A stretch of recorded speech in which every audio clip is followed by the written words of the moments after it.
After I eliminated Rudin, I took the keys to the cellar in the basement and ran to my mother. I opened the door and she was waiting for me. She was smiling and crying with happiness. We were reunited after so many years. The last time she saw me was when I was a baby. We hugged each other, but we were not finished here. We had to go to the clinic for human and alien subjects and free all the subjects who were being mistreated there. First we had to get to the 3D quantum computer, the main computer that controlled all the rooms and cameras. I took the keys from Rudin and we immediately went to the top floor. The quantum computer screen was in the form of a 3D hologram and the artificial intelligence could speak and answer the questions we asked. Then we reset the access codes in all the rooms and the programs of the working robots, and we went to the bottom floor where the subjects were located. As I entered, I changed my face, creating a temporary shape-shifting perception in the mind of the person in front of me. But this illusion was short-lived. We were not welcomed by the alien security guards with big heads. They tried to attack with ray guns and tried to stop us. I told them that I had imprisoned Rudin in his room. Actually, they didn't like Rudin either, so they stopped stopping us.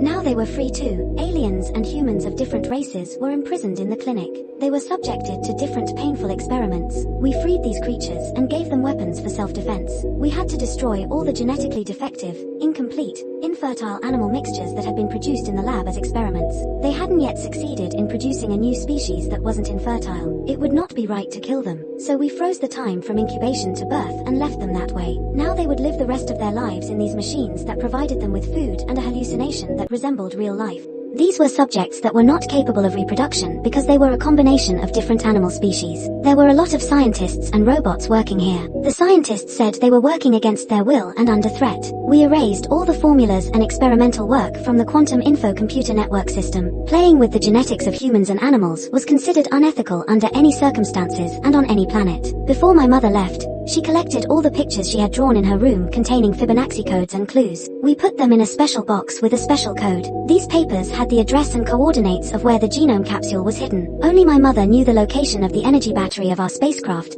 powered by thorium, hydrogen, mercury, and solar energy. We trapped Rudin in his room and locked the door so that it couldn't be opened. When we left, Rudin would be taken care of by the guardian woman there. He would be locked in his room for the rest of his life. He deserved it for torturing other beings. We set out to find our spaceship's battery, which would provide an endless and unending source of energy. When my mother Almeen first came here, she had befriended the queen of an ancient country, a descendant of the pharaohs, who lived in a nearby bunker. She had entrusted them with the battery in exchange for finding shelter. This woman lived there with her alien servants and her family. She had a beautiful albino daughter. It was her and her alien friend's job to guard the bunker. When we first arrived, they didn't welcome us very well. They shot a guard who was with us and knocked him unconscious. Then he recognized my mother and we took the energy battery from them. I wanted to go back to Nibiru with my mother to get back at my treacherous stepmother.